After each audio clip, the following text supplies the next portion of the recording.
Silas se tenait près de la barre d'attache devant la boutique de McGregor, roulant une cigarette, lorsqu'une fillette s'approcha de lui. Âgée de 5 ans, pas plus. Ses cheveux châtains étaient tressés en 2 nattes, et son tablier, par-dessus sa petite robe brune, était couvert de farine. Elle s'arrêta à un pas de lui, leva la tête et le fixa d'un air si sérieux, comme si elle s'apprêtait à poser la question la plus importante de sa vie. Silas ne la remarqua même pas tout de suite. Il était absorbé par ses pensées, sombres, comme toujours, qui le tiraient quinte vers le bas, là où il n'y a pas de lumière. Il alluma sa cigarette, expira la fumée, et ce n'est qu'à ce moment-là qu'il sentit un regard posé sur lui. Il baissa les yeux. La fillette le regardait sans ciller. « Qu'est-ce que tu veux ?» demanda-t-il d'une voix rauque. La voix de Silas sonnait comme s'il n'avait parlé à personne depuis une semaine. Ce qui, en somme, était vrai. « Que toi dia ?» demanda-t-elle doucement, mais très distinctement. Silas se figea. Sa cigarette faillit lui glisser des doigts. Il regardait cette petite fille, ses grands yeux bruns, son visage sérieux, et ne savait que répondre. Personne au cours des 5 dernières années ne lui avait posé une telle question. Les habitants de Dustbrook s'étaient habitués à lui. Le cow-boy silencieux qui travaillait au ranch des Thompson venait en ville toutes les 2 semaines pour des provisions et ne dérangeait personne. Il se tenait à l'écart. On ne le saluait pas en premier. Il n'engageait jamais la conversation. Et cette gamine s'était simplement approchée pour lui demander ça. « Côte 69 » grommela-t-il en détournant le regard. « Côte, côte, insista-t-elle. Côte atmandeux. Silas déglutit. Sa gorge devint soudainement sèche. Il tira une autre bouffée, profonde, et expira lentement la fumée sur le côté. Puis il la regarda de nouveau. Elle ne partait pas. Elle attendait une réponse, les bras croisés sur la poitrine. Têtue. « Cursat, tataos » dit-il à voix basse. « Kiouotosoulas » qui a au côte 85. Silas eut un petit rire. Pour la première fois depuis des années. Un rire sincère, sans amertume. Une sorte de vague de chaleur traversa sa poitrine, là où il ne sentait plus rien depuis longtemps. « dit-il.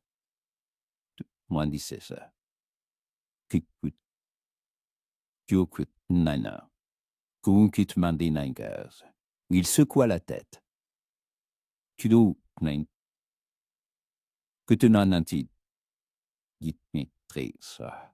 Mais fronça les sourcils, réfléchit, puis hocha la tête.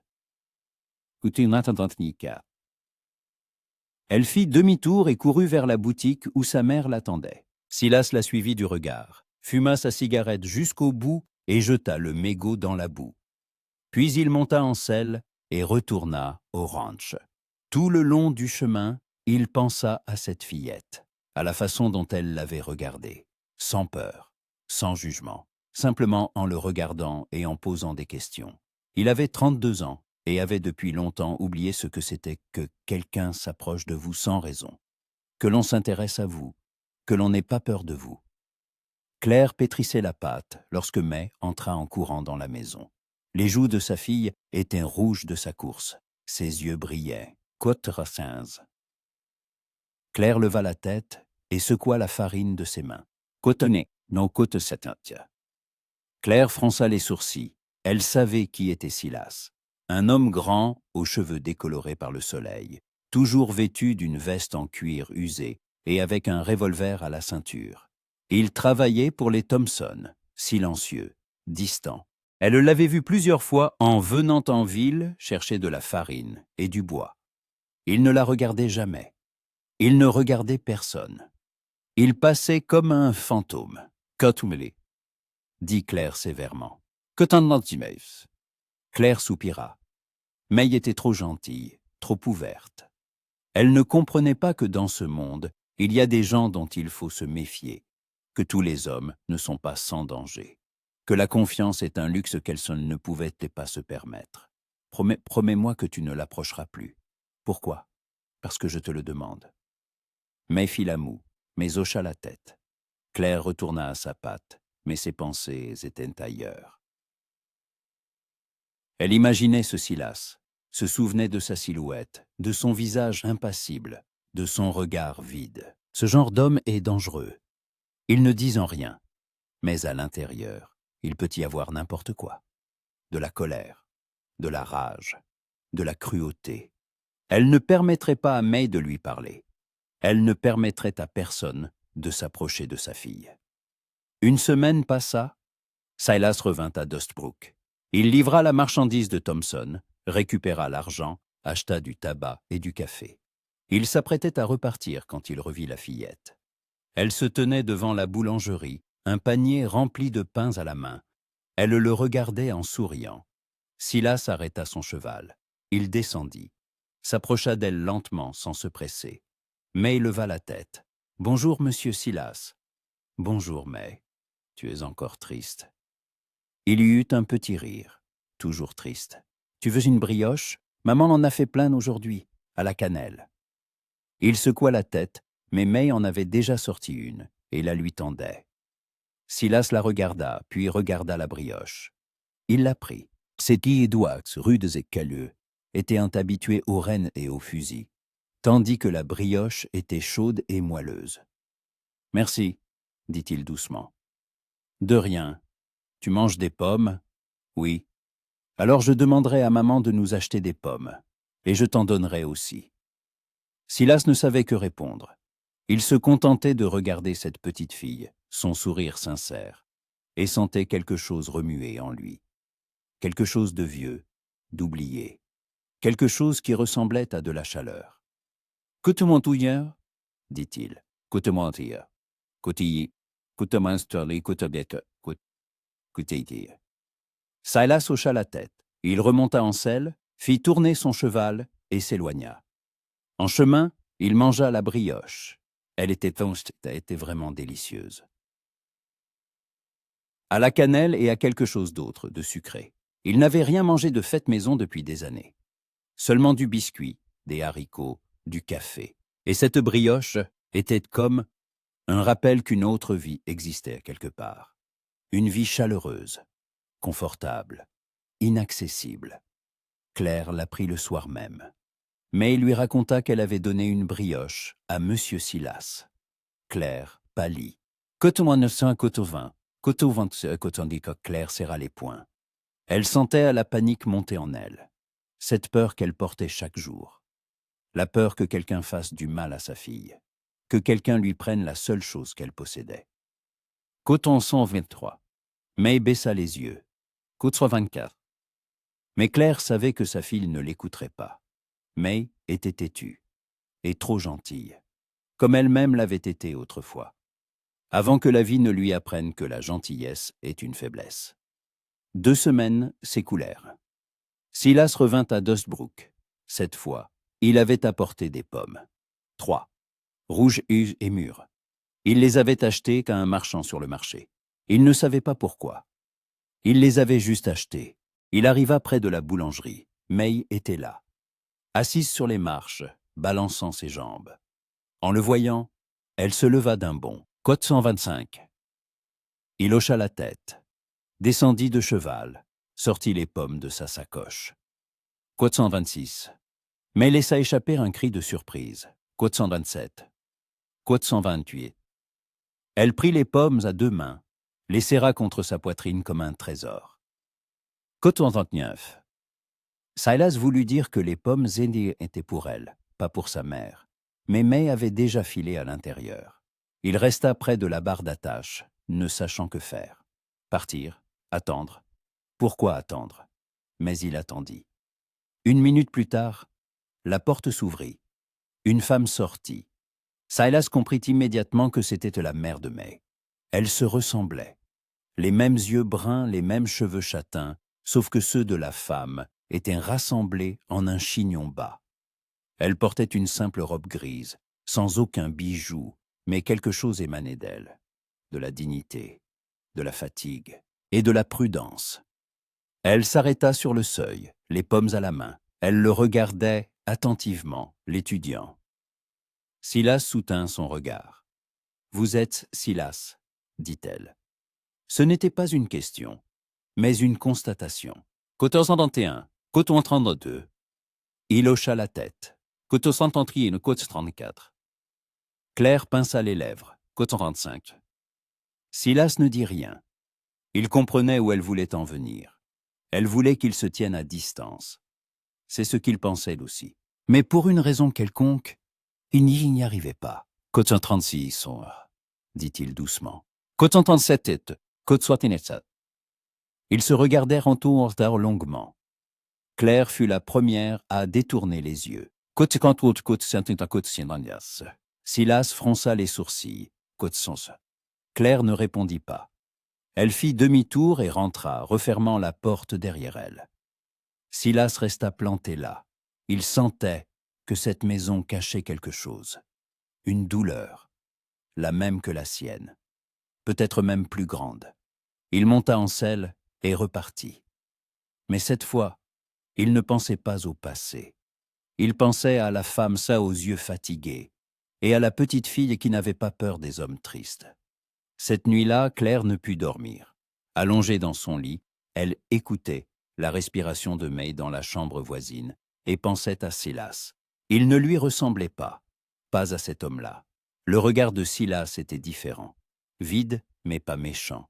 Fatigué, mais pas cruel. Il regardait May comme s'il voyait en elle quelque chose de bon, quelque chose de lumineux.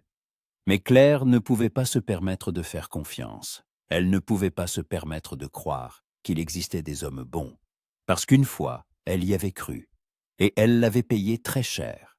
Elle passa une main sur son ventre. Là, sous sa peau, il y avait une cicatrice. Pas physique, mais elle faisait encore mal, chaque jour, chaque nuit. May était la seule chose qui la retenait à ce monde. La seule raison pour laquelle elle se levait le matin, cuisait son pain, souriait aux clients. Le seul point de lumière dans l'obscurité. Et elle ne laisserait personne le lui enlever, même si ce quelqu'un n'était qu'un cow-boy triste aux yeux bienveillants. Silas n'avait pas prévu de revenir si tôt. Le travail au ranch ne manquait pas, et il n'avait rien à faire en ville. Mais 10 jours plus tard, il sella de nouveau son cheval et prit la route de Dustbrook, sans raison cette fois, juste comme ça.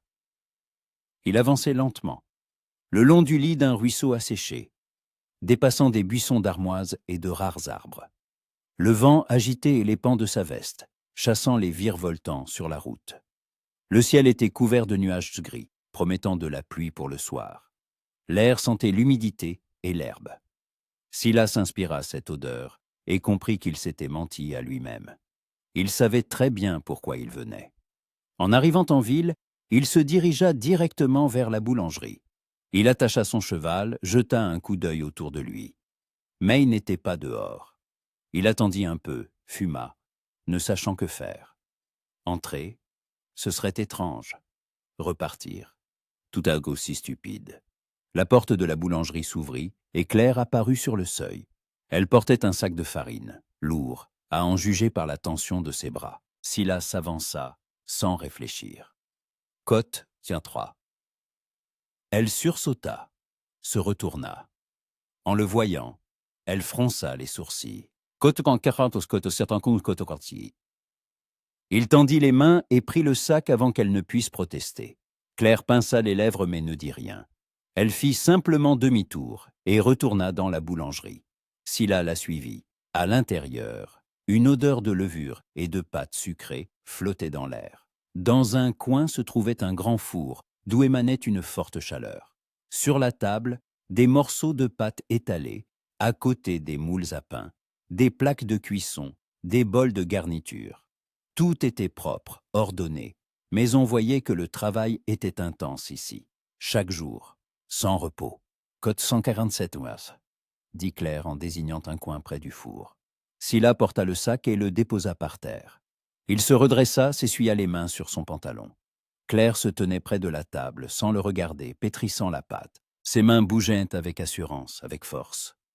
Avec habitude. « Où est May ?» demanda-t-il. « Elle dort. Elle est malade. Un rhume. » C'est grave? Non. Juste une toux, ça passera.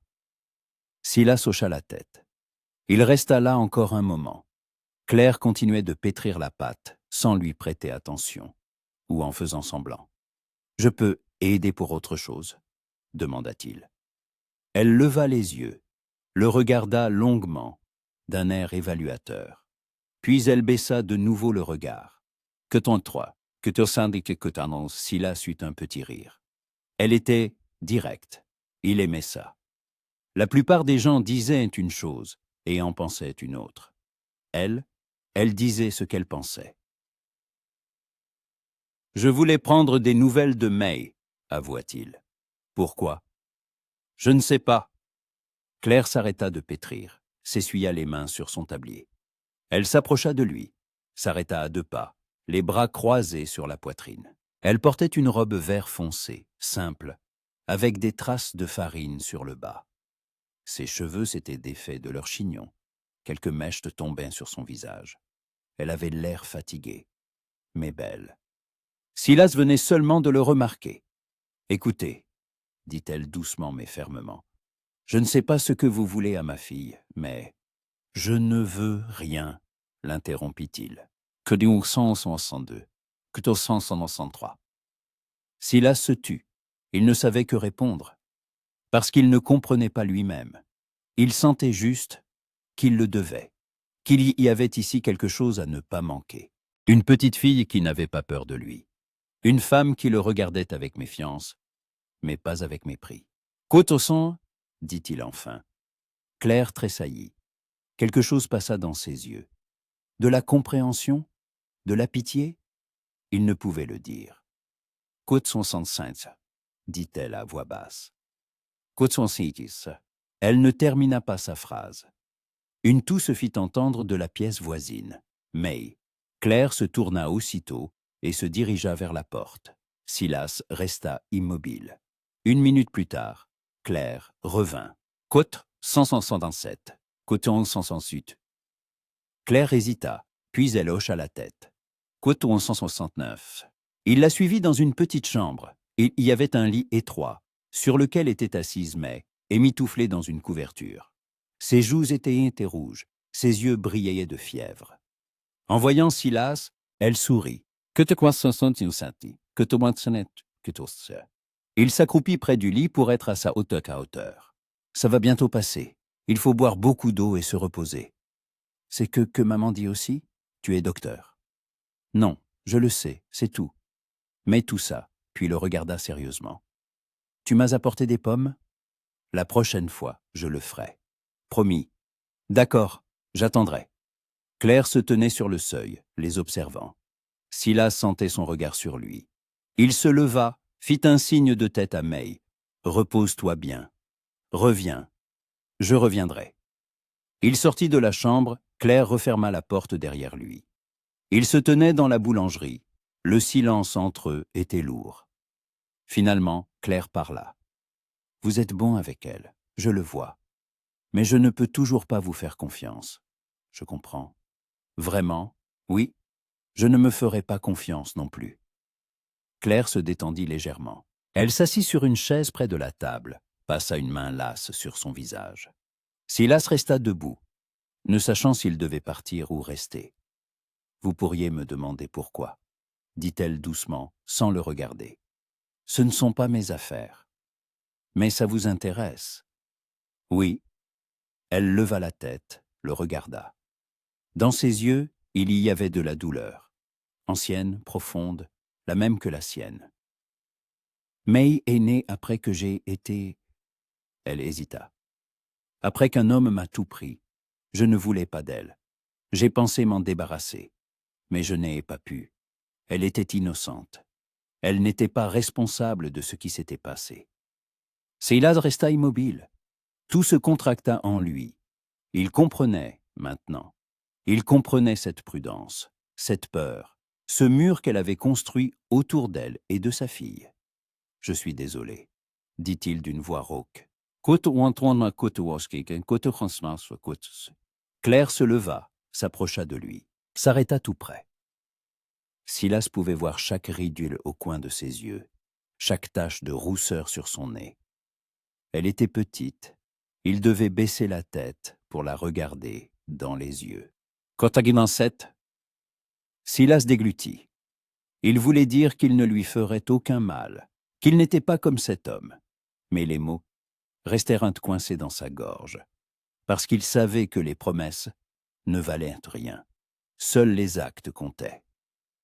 Kotosantik, dit-il. Côté nensenas, côté de sensik, avoua Claire. Côté de nantik, côté ne. Elle le regarda attentivement. Côté d'un traînain, côté d'un quatre. Ils restèrent silencieux. Entre eux flottait quelque chose de lourd, et en même temps d'étrangement apaisant.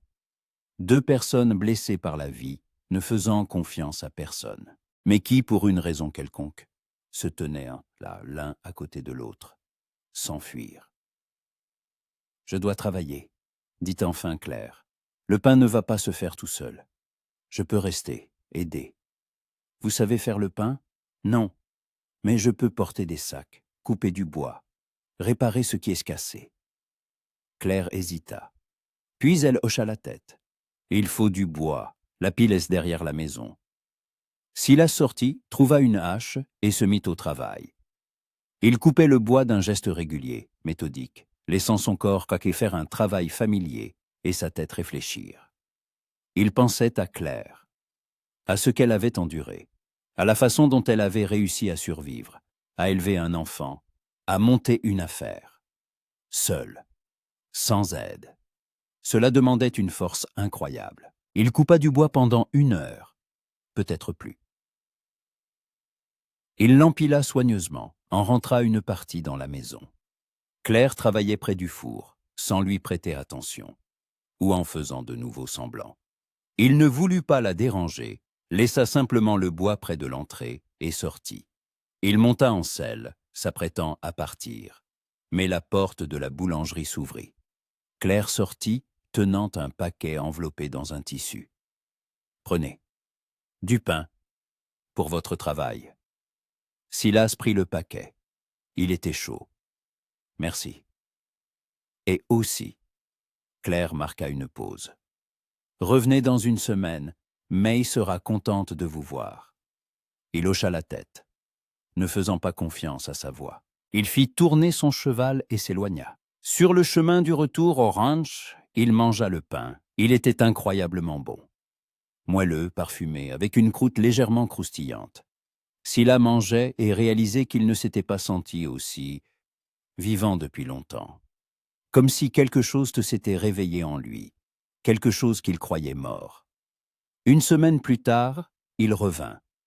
Cette fois, il n'apporta pas seulement des pommes pour May, mais aussi un petit bouquet de fleurs des champs. Il les avait trouvées en chemin près d'un ruisseau.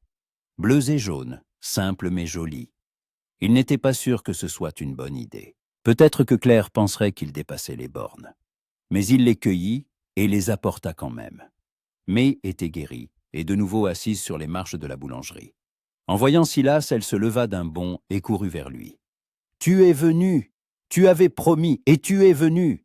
Il faut tenir ses promesses, » dit-il en sortant les pommes. « Tiens. » May prit les pommes, les serra contre sa poitrine. « Et ça, c'est quoi ?» demanda-t-elle en montrant les fleurs. « C'est pour ta mère. » Les yeux de May s'arrondirent. May courut à l'intérieur en criant « Maman! Maman! Monsieur Silas t'a apporté des fleurs. » Silas resta près de la barre d'attache, se sentant stupide.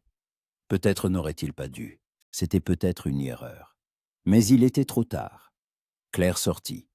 Elle portait une robe marron avec un tablier, ses cheveux de nouveau attachés en chignon.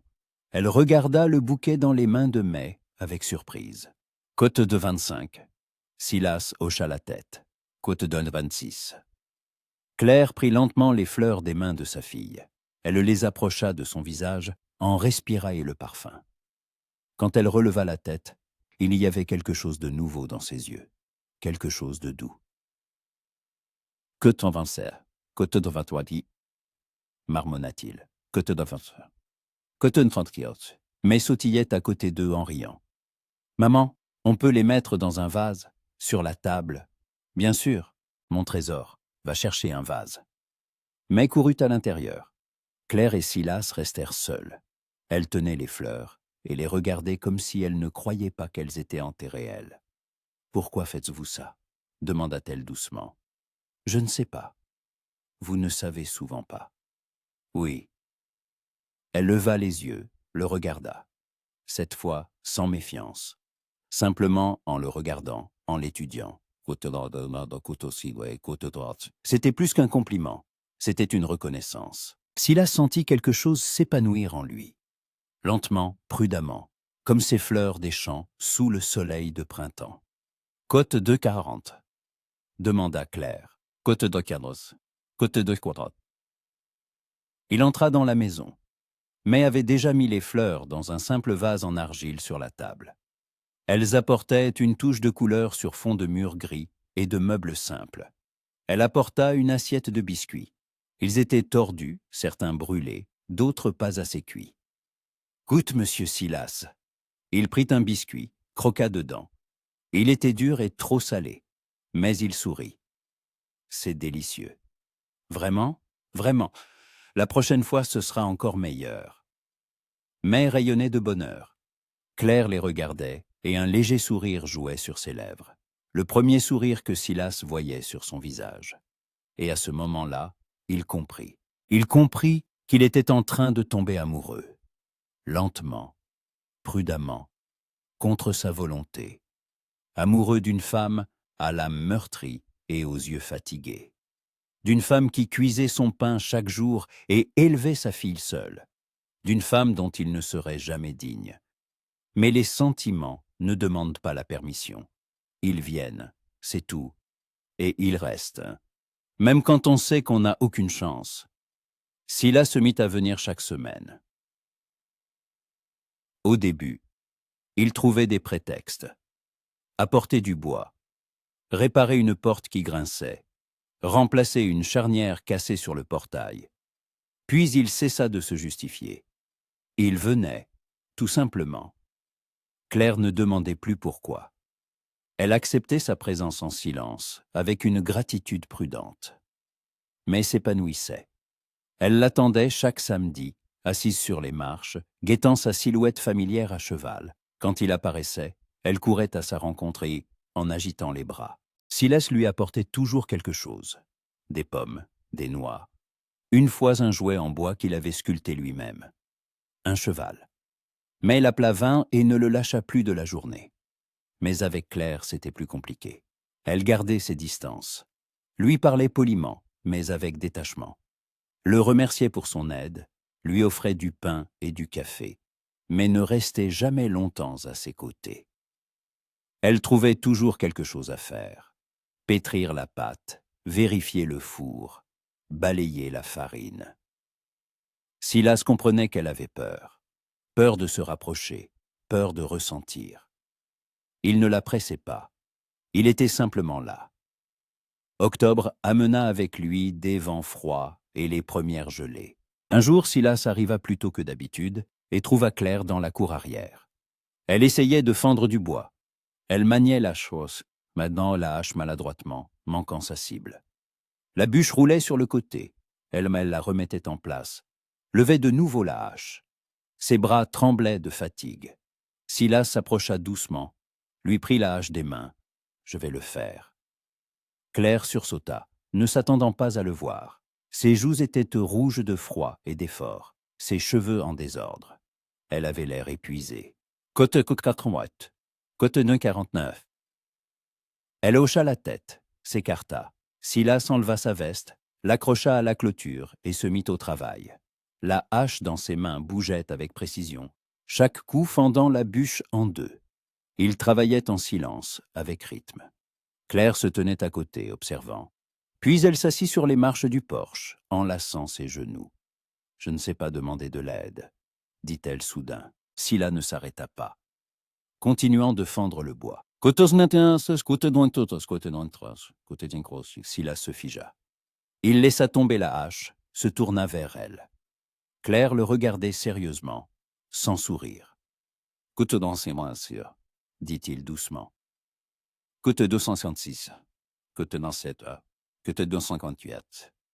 Claire se serra dans ses bras, bien qu'elle portât un châle chaud.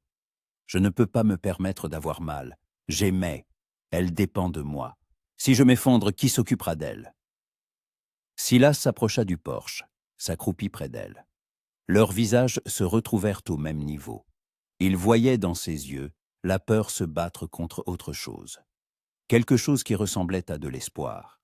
« Tu ne t'effondreras pas, » dit-il avec assurance. « Tu étais la femme la plus forte que j'ai jamais rencontrée. » Claire eut un sourire triste. « Je ne suis pas forte.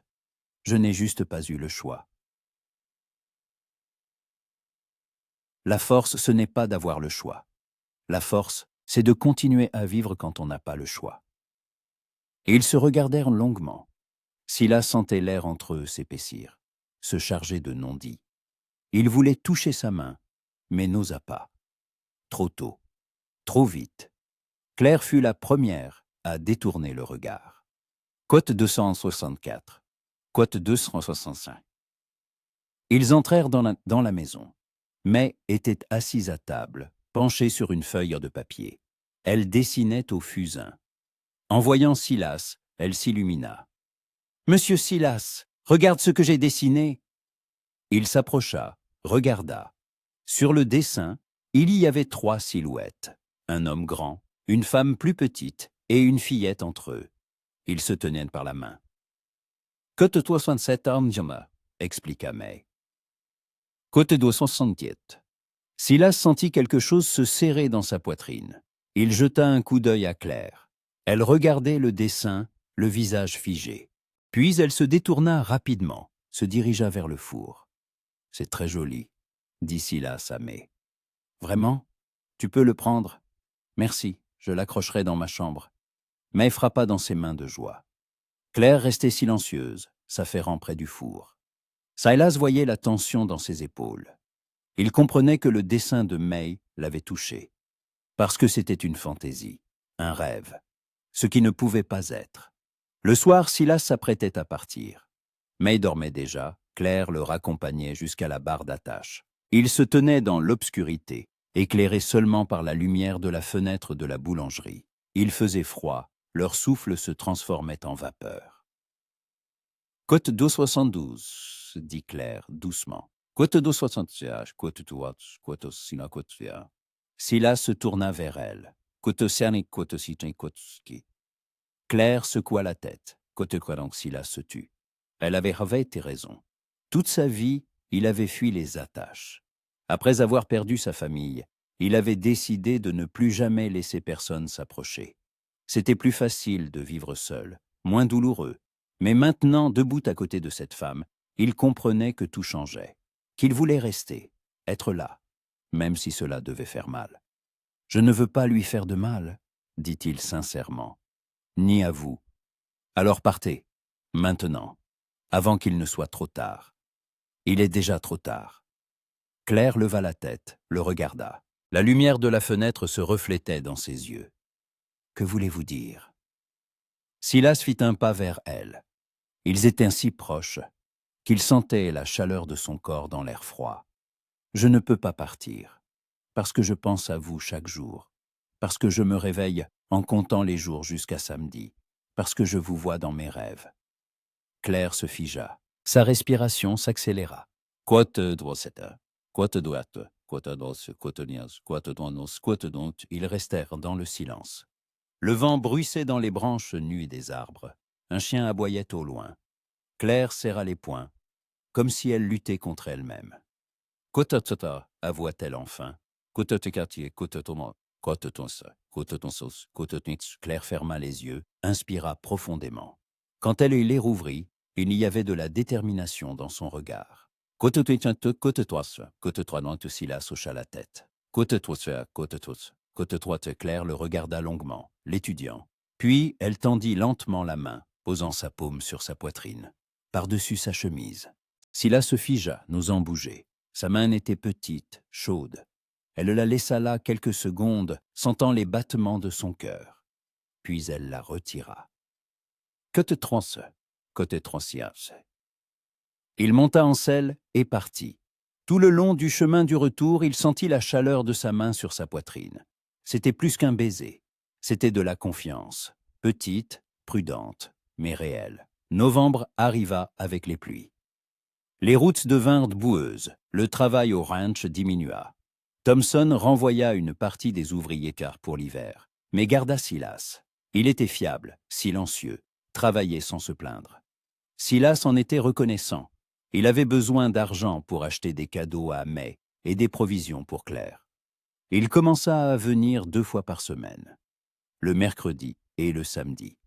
Le mercredi, il aidait aux gros travaux, réparer le toit, renforcer la clôture, démolir un vieil abri. Le samedi, il s'asseyait à tuc et s'asseyait simplement avec elle, buvait du café, discutait. May racontait des histoires. Claire écoutait, souriant parfois. Silas restait plutôt silencieux, mais son silence était chaleureux, apaisant. Claire commença à s'habituer à lui. Elle ne sursautait plus quand il entrait dans la maison.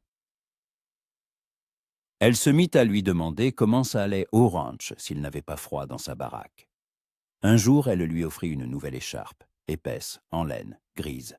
Elle dit qu'elle l'avait tricotée elle-même.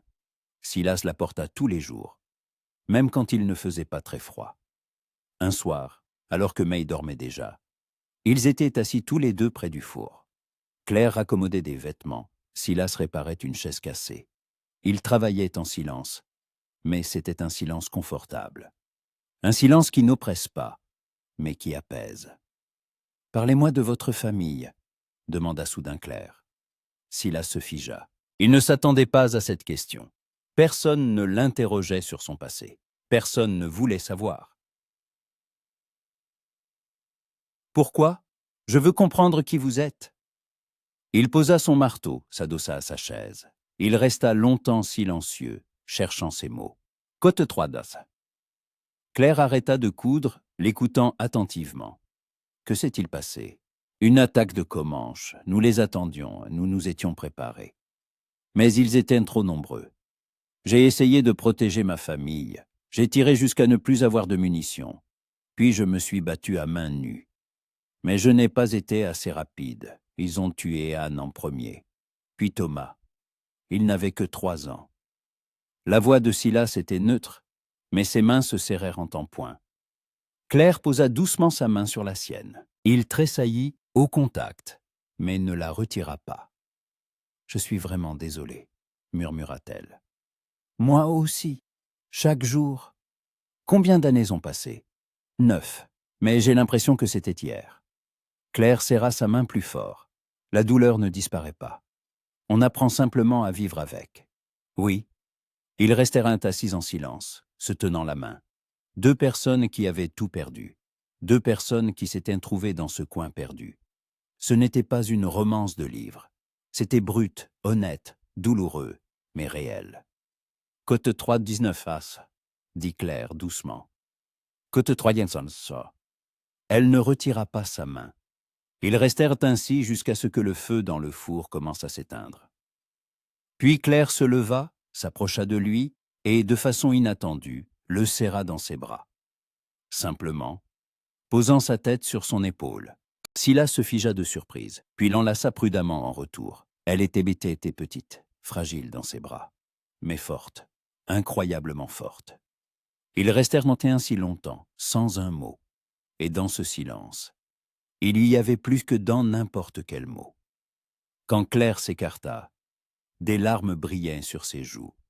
Elle les essuya rapidement, se détourna.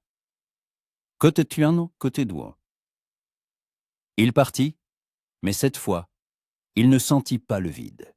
Il sentit de la chaleur, de l'espoir, et le sentiment que Claire commençait à s'ouvrir, lentement, bribe par bribe. Mais c'était un début, et un début, c'était tout ce dont il avait besoin. Décembre amena la neige. Dustbrook se transforma. Les maisons en bois se couvrirent tant de chapeaux blancs, les rues se turent, les gens sortaient moins. La boulangerie de Claire devint l'un des rares endroits toujours chauds et animés. Les habitants venaient chercher du pain frais et s'attardaient, se réchauffant les mains près du four, discutant du temps et des nouvelles. Silas venait maintenant 3 fois par semaine. Les routes étaient devenues dangereuses. La neige effaçait les sentiers. Les chevaux glissaient sur les plaques de glace. Thompson lui proposa de rester au ranch jusqu'au printemps. Mais Silas refusa. Il ne pouvait pas arrêter de venir. Il ne le voulait pas. Un samedi, il apporta à May de nouveaux gants, petits, en laine, de couleur rouge. La fillette s'illumina, les enfila aussitôt et courut les montrer à sa mère. Claire sortit de la boulangerie, s'essuyant les mains sur son tablier. Elle portait une jupe sombre et un chemisier clair aux manches retroussées. Ses cheveux étaient tressés en une natte qui tombait sur son épaule. « Vous dépensez trop pour nous, dit-elle. Mais sa voix était douce, sans reproche. « J'ai de quoi dépenser, répondit Silas, et personne d'autre pour qui le faire. Claire le regarda attentivement. « Entrez, j'ai fait une soupe à la viande. Vous avez l'air gelé. » Il était effectivement gelé. Le trajet avait duré près de 2 heures, 2 heures au lieu d'une. Le vent transperçait jusqu'aux os, même l'écharpe que Claire lui avait tricotée n'aidait pas beaucoup. Il entra dans la maison, se déchaussa sur le seuil, s'approcha de la table. May y était déjà assise, balançant ses jambes, admirant ses nouveaux gants. Claire posa devant lui un bol de soupe. Elle était épaisse, riche, sentait le bœuf et les légumes. Silas mangea en silence, savourant la chaleur et le goût. Il y avait longtemps qu'il n'avait rien mangé de tel. Au ranch, la cuisine était simple. Haricots, bacon, pommes de terre. Ici, on sentait le soin, l'attention aux détails. « C'est délicieux, dit-il quand il eut fini. Contente que ça vous plaise. May a aidé à couper les carottes. Vraiment? Silas regarda la fillette. Tu deviens une vraie petite aide. May hocha fièrement la tête. Maman dit que bientôt, je pourrai faire le pain toute seule. Vraiment toute seule. Je suis sûre que tu te débrouilleras très bien. Claire s'assit en face de lui, posant ses mains sur la table. Elle le regardait d'un air songeur. Silas, je peux vous demander quelque chose? Bien sûr. Pourquoi ne vous êtes-vous pas remarié? Après ce qui s'est passé. 9 ans ont passé. Vous auriez pu vous remarier. Avoir des enfants. Silas se figea. La question était inattendue. Mais juste. Je ne pouvais pas, dit-il honnêtement. Chaque fois que j'y pensais, je les voyais. Anne et Thomas. J'avais l'impression de trahir leur mémoire. Mais ils auraient voulu que vous soyez heureux. Peut-être. Mais je n'étais pas prêt. Jusqu'à récemment. Claire se tendit. Qu'est-ce qui a changé? Silas la regarda dans les yeux. Je vous ai rencontré. May les regardait avec curiosité, sans comprendre toute la profondeur de la conversation. Claire détourna le regard. Ses joues rosirent. « May, va jouer dans ta chambre, dit-elle doucement. Mais maman... S'il te plaît, mon trésor. » La fillette obéit, bien qu'à contre-cœur. Quand la porte se referma derrière elle, Claire se leva, s'approcha de la fenêtre. Elle se tenait dos à Silas, regardant la neige tomber. « Vous ne pouvez pas dire ça, » dit-elle d'une voix tendue. « Cote 3 canines et coûte 300. » Silas se leva, s'approcha d'elle, s'arrêta un pas derrière, sans la toucher. « Ne fais rien, laisse-moi simplement être là. » J'ai peur, Silas. Chaque fois que je commence à ressentir quelque chose de bon, la panique monte en moi. Et si quelque chose de mal arrivait encore? Et si je me permettais de faire confiance? Et qu'ensuite... Je comprends. Mais une vie sans risque n'est pas une vie, c'est juste une existence. Claire se retourna. Ils étaient ainsi proches qu'il pouvait voir les petites taches dorées dans ses yeux bruns. Côte elle eut un sourire triste. Côte étroite soi. Silas leva lentement la main, toucha sa joue. Claire se figea, mais ne s'écarta pas. Ses doigts s'étaient rêches à cause du travail, mais son contact était doux. « Donne-moi une chance, » demanda-t-il doucement. « Pas maintenant, pas demain, quand tu seras prête. Mais donne-moi une chance. » Claire ferma les yeux, s'appuya contre sa paume. Côte 356. Côté 357. Ils restèrent ainsi quelques longues secondes. Puis Claire s'écarta doucement, se dirigea vers la table. « Je dois travailler. J'ai une commande de 20 pains pour ce soir. Je peux aider? Vous savez pétrir la pâte, je peux apprendre. » Elle sourit, un vrai sourire chaleureux. D'accord. Retroussez vos manches. L'heure doucheur suivante, ils travaillèrent ensemble. Claire lui montra comment pétrir la pâte correctement. Fort, mais pas trop, sentant quand elle devenait élastique et lisse. Silas s'efforçait de répéter ses mouvements. Ce n'était pas parfait, mais Claire ne se moqua pas. Elle le corrigeait patiemment, guidant ses mains avec les siennes. May jeta un œil depuis sa chambre. Lévi travaillait et gloussa. Côte 363, sœur. Il se regarda, en effet. Sa chemise et son pantalon étaient blancs. Claire ne put s'empêcher de rire non plus. C'était la première fois que Silas entendait son rire. Léger, sincère, comme le son d'une clochette.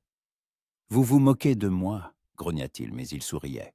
« Un peu, » admit Claire, « mais vous vous débrouillez bien. Pas mal pour une première fois. » Le soir, quand le pain fut prêt et que May se fut de nouveau couchée, ils se retrouvèrent seuls. Assis près du four, buvant du thé chaud, dehors, la tempête de neige s'intensifiait, le vent hurlait dans la cheminée. « Côte 367 » proposa soudain Claire. Silas leva la tête. « Côte 368, côte 369. » Silas hésita, c'était intime, même s'il dormait dans des bâtiments différents. C'était un nouveau niveau de confiance.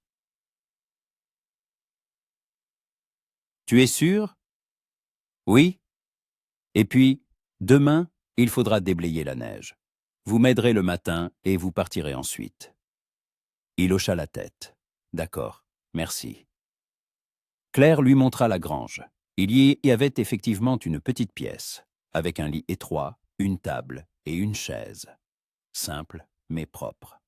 Elle apporta une pile de couvertures, un oreiller, et laissa une lampe à pétrole.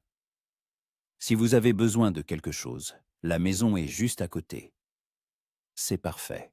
Merci, Claire. » Elle s'attarda sur le seuil, sans partir. « 4-300.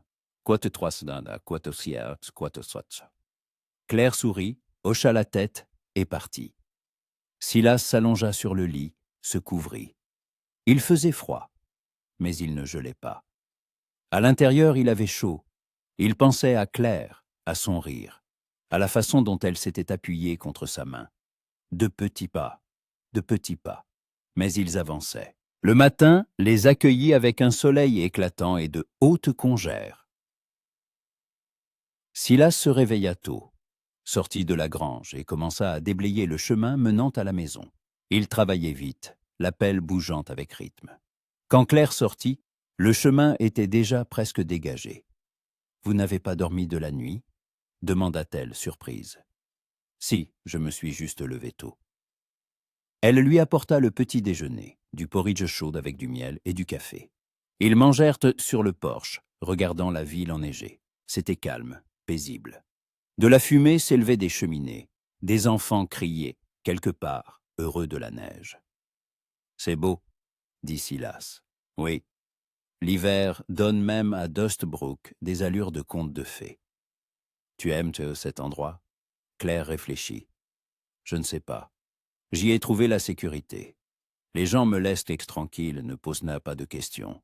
Mais parfois, j'ai l'impression de me cacher. De la vie. De moi-même. Et où voudrais-tu être? Je ne sais pas. Peut-être quelque part dans une ferme. Avec un jardin, des poules, une vache. Pour que May grandisse au grand air, et non dans une ville poussiéreuse. Pour avoir une maison. Une vraie maison. Silas écoutait attentivement. Il imaginait la scène. Claire dans le jardin, May courant entre les rangs de légumes, lui-même réparant une clôture ou coupant du bois. Une famille, un foyer, ce qu'il n'avait pas eu depuis 9 ans. Peut-être qu'un jour ce sera le cas, dit-il doucement. Claire le regarda. Vous y croyez? Je commence à y croire. Elle posa sa tête sur son épaule, juste comme ça, sans un mot. Silas se figea, craignant de bouger et de briser l'instant. Ils restèrent ainsi longtemps, jusqu'à ce que le café refroidisse et que le soleil monte plus haut. Quand Silas s'apprêtait à partir, May sortit en courant de la maison. Que te 300. Elle lui tendit un petit paquet, un morceau de tarte enveloppé dans un tissu. Côté 30, à côté 30, à côté 30. Silas regarda Claire. Elle hocha la tête. Côté 30, à côté 30, il partit. Et sur le chemin, il pensa que Noël, cette année, serait le premier depuis longtemps où il ne serait pas seul. Et cette pensée le réchauffait mieux que n'importe quel feu. Il restait 2 semaines avant Noël. Silas commença secrètement à préparer des cadeaux. Il sculpta une maison de poupées en bois pour May, petite, avec 2 pièces et un toit qui s'ouvrait. Il travaillait la nuit à la lueur de la lampe, polissant chaque détail. Pour Claire, il acheta à un marchand d'un nouveau châle, chaud, doux, de la couleur du blé mûr. Il y dépensa presque son salaire d'1 mois, mais ne le regretta pas. Et il pensait à l'avenir. Au fait qu'après Noël, il demanderait à Thompson de lui vendre un lopin de terre à la lisière de ses terres. Petit, mais suffisant pour une maison et un potager. Il commencerait à construire au printemps, lentement, les week-ends. En un ou deux, il pourrait finir. Il n'en avait pas encore parlé à Claire. Il ne savait pas comment elle réagirait. Peut-être penserait-elle qu'il précipitait les choses. Mais Silas ne pouvait plus attendre sans rien faire. Il devait agir, lui montrer qu'il était sérieux, qu'il prévoyait de rester, qu'elle et May étaient sa famille, même si Claire elle-même n'était pas encore prête à l'accepter. Noël arriva doucement, comme tout à Dustbrook. La neige recouvrit la ville d'une épaisse couche, la transformant en un silence blanc. L'église de la rue principale fut décorée de branches de sapin, et le marchand MacGregor accrocha une couronne de houx au-dessus de la porte de sa boutique. Les gens se préparaient modestement à la fête. La guerre et les temps difficiles leur avaient appris à ne pas attendre de miracles, mais à trouver la joie dans les petites choses. Silas arriva tôt le matin. Il attacha son cheval, détacha le sac de cadeaux de sa selle et frappa à la porte de la boulangerie. May ouvrit, vêtue d'une nouvelle robe rouge, des rubans dans les cheveux. Son visage rayonnait. « Monsieur Silas, tu es venu. Joyeux Noël. »« Joyeux Noël, petite. » Elle le prit par la main et l'entraîna à l'intérieur. La maison était transformée. Sur la table, une petite branche de sapin décorée d'étoiles en papier. Une odeur de canard rôti et de pain d'épices flottait dans l'air. Claire se tenait près du four, vêtue d'une jupe rouge foncé et d'un chemisier blanc, les cheveux détachés tombant en vagues sur ses épaules. Silas la voyait rarement les cheveux lâchés. Elle avait de l'air plus jeune, plus douce. « Joyeux Noël, Silas !» dit-elle en souriant. « Joyeux Noël, Claire !» Ils se regardèrent longuement, jusqu'à ce que May s'écrie. « Les cadeaux! Ouvrons les cadeaux !» Silas sortit la maison de poupée de son sac. May eut le souffle coupé, porta ses mains à sa poitrine. « C'est pour moi? Pour toi, je l'ai faite moi-même. » Elle prit la maison délicatement comme un trésor, ouvrit le toit, regarda à l'intérieur. Il y avait 2 lits minuscules, une table, des chaises. Tout était sculpté dans le bois et poli jusqu'à être parfaitement lisse. « C'est le plus beau cadeau de toute ma vie, » murmura May, les yeux brillants de larmes. Claire s'approcha, passa un bras autour des épaules de sa fille. Elle regardait la maison avec stupéfaction. Côté 4, côté 4, côté 4. Claire sortit un paquet du tiroir de la table et le lui tendit. Côté 4. Silas déballa le tissu. À l'intérieur, il y avait une chemise neuve, grise, en laine épaisse, avec des coutures soignées, faites à la main. « C'est moi qui l'ai cousue, » dit Claire doucement. La vôtre était toute usée. « Et qu'était c'est à l'année ?» Il passa ses doigts sur le tissu. Chaque pointe a été régulier, fait avec soin. Il imaginait Claire, assise le soir, cousant cette chemise, pensant à lui. « Merci. Elle est magnifique. » Puis il sortit le châle pour Claire. Elle le déplia et son visage changea. Surprise, confusion et autre chose encore. « C'est beaucoup trop cher, » dit-elle. « Tu mérites de belles choses. Silas, accepte-le, c'est tout, s'il te plaît. » Claire enroula le châle autour de ses épaules. La couleur s'accordait parfaitement avec ses cheveux et ses yeux. Silas ne pouvait détacher son regard. « Cotoéleik » murmura-t-elle. « Cotequatien ». Ils fêtèrent tous les trois. Le dîner était simple mais délicieux.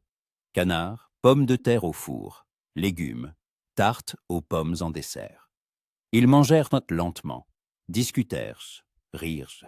May racontait des histoires, montrait les dessins qu'elle avait faits spécialement pour l'occasion. Silas écoutait, souriait, sentant une chaleur se répandre en lui. C'était ce qu'il n'avait pas ressenti depuis 9 ans, le sentiment d'un foyer, d'appartenance, d'une famille. Après le dîner, May s'endormit sur son lit, serrant sa nouvelle maison dans ses bras. Claire la couvrit, éteignit la lampe dans sa chambre et retourna auprès de Silas. Ils étaient assis près du four, buvant un punch chaud aux épices. Dehors, la neige tombait, le vent hurlait dans la cheminée, mais à l'intérieur, il faisait chaud et confortable. « Que te dit Claire doucement. « Que te Claire leva les yeux. « Que au côté 4 elle se tut, faisant tourner sa tasse entre ses mains. « Que te Silas posa sa tasse, se tourna vers elle. Côté 427. Elle se tendit. Côté 410. Et côté 410. Claire resta silencieuse, le regardant avec de grands yeux. Côté 430, côté 431, côté 402, côté 4. Claire posa sa tasse, se leva, s'approcha de la fenêtre. Elle lui tournait le dos, se serrant les bras. « Vous ne pouvez pas construire votre vie autour de moi. Je ne sais pas si je pourrais. Je construis une vie pour moi. Mais je serais heureux si tu en fais partie. » Elle se retourna. Sur son visage se lisait une lutte. La peur contre le désir. La prudence contre l'espoir. Côté 400, Silas se leva, s'approcha d'elle. Il prit son visage entre ses mains, la forçant à le regarder. Côté 437. Des larmes coulèrent sur ses joues. Silas les essuya avec ses pouces. Côté 403, avoua-t-elle. Côté 400, côté 400. Claire posa ses mains sur sa poitrine. Côté 400, côté 400, côté 400, côté 400. Elle appuya son front contre sa poitrine et il la serra dans ses bras. Ils restèrent ainsi longtemps, écoutant le hurlement du vent et le crépitement des braises dans le four. Silas la sentait respirer, sentait son cœur battre à l'unisson du sien. C'était plus qu'un baiser, plus que des mots, c'était la confiance à l'état pur. Janvier apporta une épreuve. Silas arriva un mercredi comme d'habitude, mais devant la boulangerie se tenait un homme inconnu. Grand, large d'épaules, vêtu d'un manteau et d'un chapeau coûteux. Son cheval était de race, sa selle ornée d'argent. Silas se tendit immédiatement. Les étrangers étaient un peu rares à Dostbrook, et leur présence n'annonçait généralement rien de bon. L'homme se tenait près de la porte de la boulangerie, parlant à Claire. Elle était pâle, les poings serrés, mais se cramponnait à la jupe de sa mère, regardant l'inconnu avec effroi. Silas attacha rapidement son cheval et s'approcha. « Côte Katienk !» Claire sursauta en le voyant. Le soulagement se lisait sur son visage. « Côte Katatia !» L'inconnu se retourna. Il avait un visage dur, des yeux froids. Un revolver était accroché à sa ceinture. « C'est qui, lui ?» demanda-t-il à Claire. « Un ami. » répondit-elle doucement. « Un ami. » L'homme eut un petit rire. Côte 451. Silas s'avança, se plaçant entre lui et Claire. « Quel est-ce le problème ?» L'homme le toisa du regard, des bottes au chapeau, avec mépris. Côte 462. Côte 423. L'inconnu sourit plus largement. Un protecteur maintenant. Elle t'a dit qui je suis. Silas regarda Claire. Elle était blanche comme un linge. C'est William Cross, dit-elle d'une voix tremblante. Côte 456. Silas se glaça. Il comprit instantanément. Le frère du violeur. Le parent de celui qui avait détruit sa vie. Côté 476, Cross croisa les bras sur sa poitrine. Côte 4. Il ne termina pas sa phrase. Silas l'attrapa par le col, le tira vers lui, yeux dans les yeux. Finis ta phrase. Essaye. Cross ne s'ila pas. Lâche-moi, cow-boy, ou tu le regretteras, mais ne partira pas avec toi. Elle reste avec sa mère. Tu n'as aucun droit de décider. Je peux aller voir le shérif, le juge. La loi est de mon côté. Claire est une femme célibataire qui vit seule. Je suis marié, j'ai des moyens. N'importe quel juge me confiera l'enfant. Silas le lâcha, recula. Cross avait raison. Dans de tels cas, la loi était souvent du côté des parents masculins, surtout s'ils étaient riches. Claire serra May dans ses bras. Côte 463. Côte 464. Cross monta à cheval, fit demi-tour et partit. Claire s'affaissa sur les marches, tenant toujours May. Tout son corps tremblait. Silas s'accroupit à côté d'elle, les enlaça toutes les deux. « Il ne l'emmènera pas, dit-il fermement. La loi le permettra. Je suis seul, je n'ai rien. Le juge décidera qu'elle sera mieux avec eux. Maman, je ne veux pas partir, sanglota May. Je veux rester avec toi. Je sais, mon trésor, je sais. Silas serra les poings. Les pensées fusaient dans sa tête, cherchant une issue. Il devait y en avoir une. Épouse-moi, dit-il soudain. Claire leva la tête, le regardant, stupéfaite. Quoi?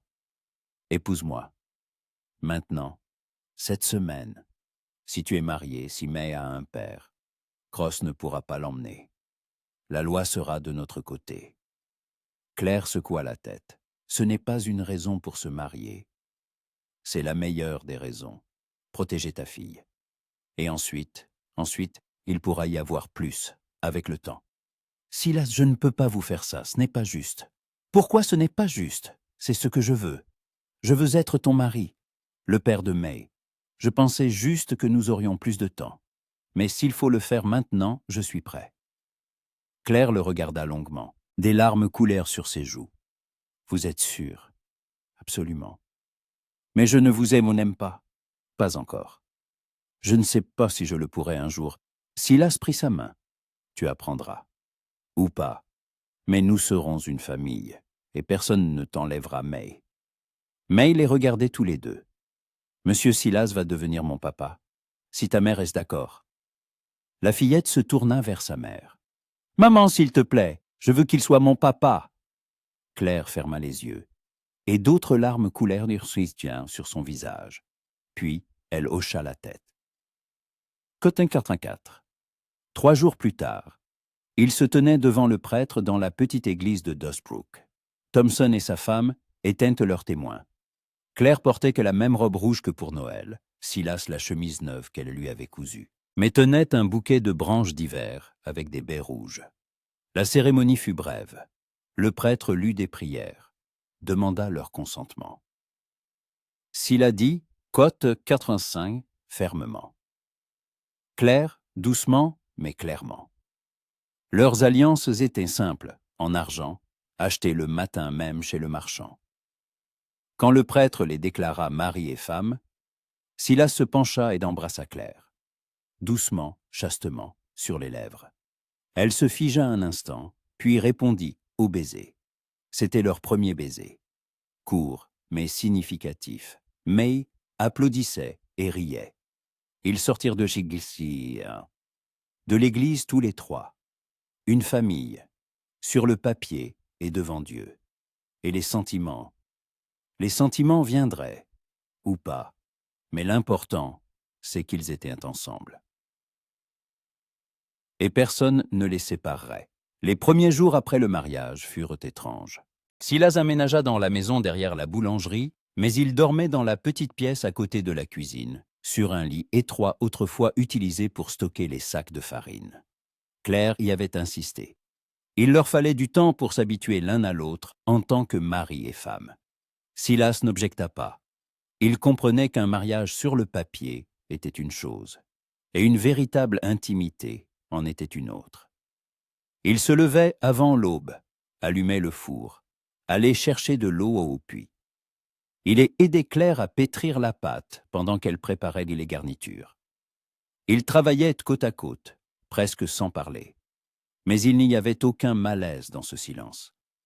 simplement l'habitude de deux personnes qui apprenaient à être ensemble, mais accueillit le changement avec enthousiasme. Elle appela Silas papa, dès le premier jour, se suspendait à son cou, exigeait qu'il lui raconte des histoires avant de dormir. Silas lui parlait du Texas, des chevaux sauvages et des prairies infinies, des couchers de soleil qui teintaient le ciel de dizaines de nuances de rouge. La fillette écoutait, retenant son souffle, et s'endormait avec un sourire aux lèvres. Une semaine après le mariage, William Cross arriva. Il était accompagné d'un avocat, un homme maigre en costume noir, avec une mallette et une expression arrogante. Ils se présentèrent le matin, alors que Claire ouvrait la boulangerie et que Silas déchargeait du bois. Cross descendit de cheval, regarda Silas, puis Claire. Il eut un petit rire. Répondit-elle calmement, bien que ses mains tremblassent. L'avocat ouvrit sa mallette, sortit des papiers. Madame, il hésita, regardant Silas. Harris, Claire Harris. Madame Harris, mon client a l'intention de contester votre mariage. Nous avons des raisons de croire qu'il s'agit d'une union de convenance, conclue dans le seul but de conserver la garde de l'enfant. Silas s'avança, se plaça à côté de Claire. Il posa une main sur son épaule. Côte 92. L'avocat le regarda avec ce scepticisme. Monsieur Harris, n'est-ce pas? Vous travaillez au ranch de Thompson. Vous gagnez quoi, 20 $ par mois? Vous n'avez pas de maison, pas de terre. Vous vivez dans la boulangerie de votre femme. Comment comptez-vous entretenir une famille? J'ai une terre. Un lopin à la lisière des terres de Thompson. Je commencerai à construire une maison au printemps. D'ici l'été, nous aurons notre propre logement. Et je ne travaille pas seulement au ranch. J'aide à la boulangerie, je prends des contrats de réparation. Cross se mit à rire. Tu entends, Edward? Il va construire une maison, au printemps. Quelle histoire touchante. Néanmoins, poursuivit l'avocat, Côte 88, dit Claire fermement. Côte caniste, côte qui trancha l'avocat. C'est le tribunal qui décide. Alors nous nous verrons au tribunal, dit Silas froidement. Et maintenant, partez de notre propriété. Cross s'approcha, les yeux plissés. Côte 504. Silas ne répondit pas. Il se contenta de regarder Cross dans les yeux, sans ciller. La tension entre eux était palpable. Finalement, Cross eut un petit rire, fit demi-tour et monta à cheval. L'avocat le suivit. L'audience est fixée à mardi prochain, lança-t-il par-dessus son épaule. Préparez-vous.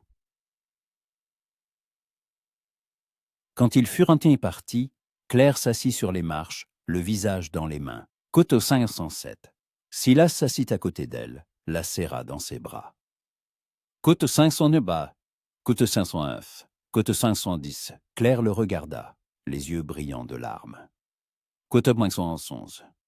Silas prit son visage entre ses mains. Côte 512. Claire se blottit contre sa poitrine, et il sentit son corps secoué de sanglots. Il la tenait simplement, lui caressant les cheveux, la laissant pleurer. La semaine avant le procès s'écoula dans une angoisse insoutenable. Silas parcourut les environs, cherchant des gens prêts à témoigner. Thompson accepta de parler de son caractère et de son ardeur au travail. Le prêtre, de la sincérité de leur mariage, de l'amour qu'il avait vu dans leurs yeux. Plusieurs clients de la boulangerie, du fait que Claire était une mère merveilleuse, aimait une enfant heureuse. Mais Silas savait que cela pourrait ne pas suffire. La loi était souvent du côté des riches, surtout quand il s'agissait d'enfants. Samedi soir, alors que May dormait déjà, Claire et Silas étaient assis dans la cuisine. Elle triait de vieux papiers. L'acte de naissance de May, les documents de la boulangerie, des lettres. Ses mains tremblaient. Côte 513. Commença-t-elle doucement. Côte 514. Côte 501. Côte 516. Côte 507.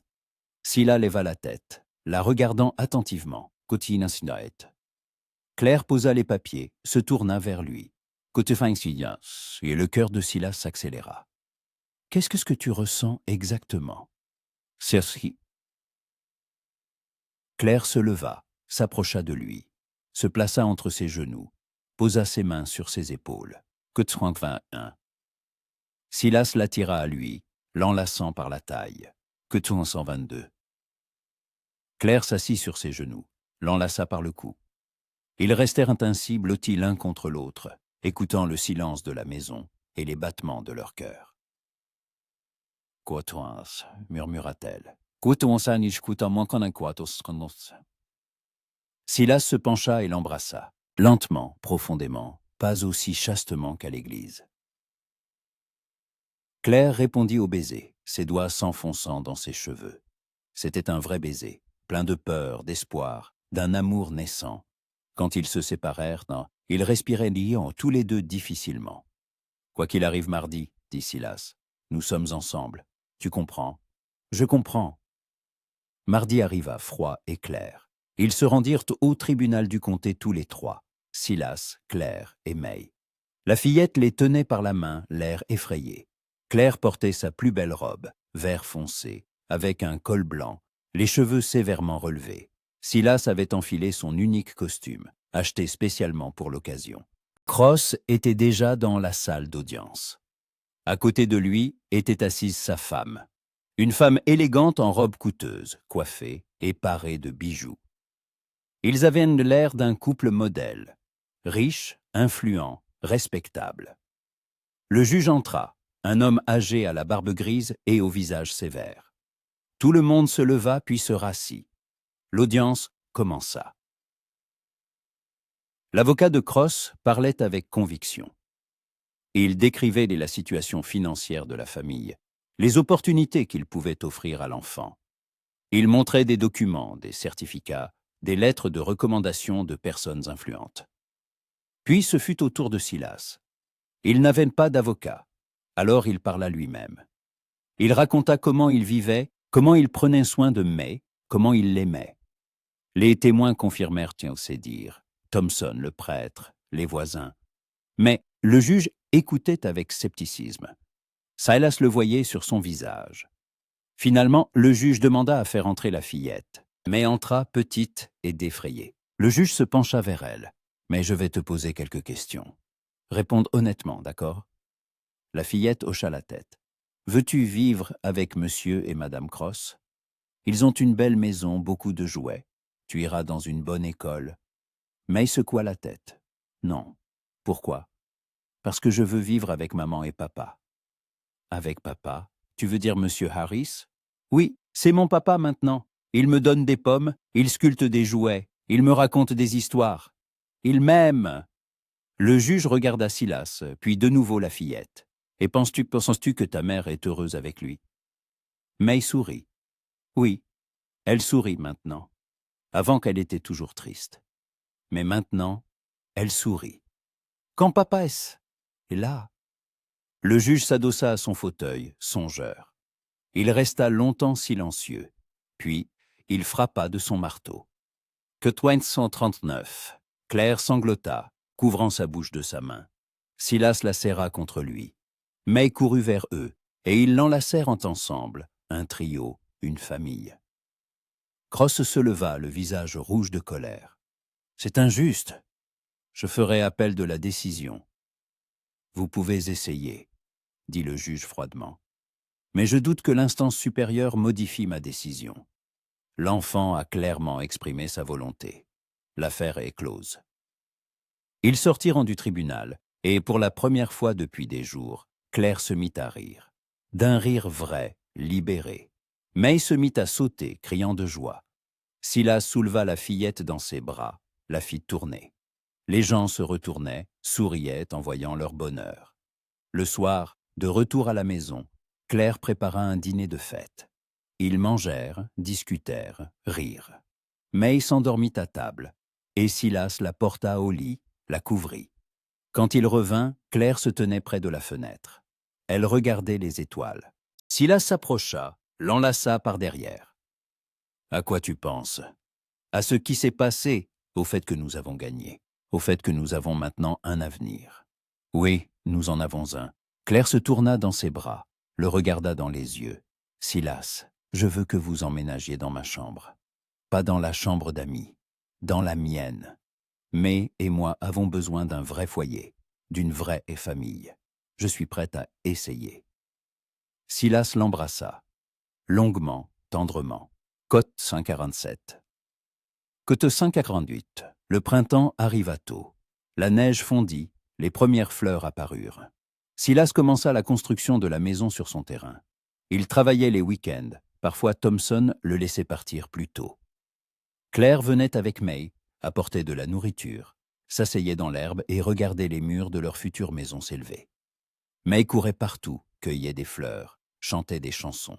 Claire regardait sa fille, puis Silas, et un sourire illuminait son visage. Un vrai sourire heureux. Un soir, alors qu'ils étaient au lit, Claire posa sa tête sur sa poitrine. « Coton sœur, dit-elle doucement. Silas lui caressait les cheveux. « Coton murmura Claire. « Silas se tourna, la regarda dans les yeux. « Ils s'embrassèrent longuement, se perdant l'un dans l'autre. Dehors, la lune brillait, un rossignol chantait quelque part. Le monde était silencieux, paisible. Leur monde. À l'arrivée de l'été, la maison était prête. Petite en bois, avec 2 chambres, une cuisine et une véranda. Devant la maison, Claire avait aménagé un potager, planté des légumes et des fleurs. May aidait, se salissant les mains dans la terre, en riant. Ils emménagèrent sur début juillet. Le premier soir, ils étaient assis tous les 3 sur la véranda. Silas, Claire et May. Ils regardaient le coucher de soleil qui teignait le ciel de rouge et d'or. May était assise entre eux et eux, leur tenant les mains. Dit-elle joyeusement. Répondit Claire. Silas regardait sa famille, la maison qu'il avait construite, la terre qui était maintenant la leur. Il pensait au passé, aux pertes, à la douleur. Mais il n'y avait plus d'amertume. Seulement de la gratitude pour la seconde chance que la vie lui avait offerte. Une petite fille s'était approchée de lui un jour et lui avait demandé. Code 157. Maintenant, il aurait pu répondre. Code 5 ans. Et c'était la vérité.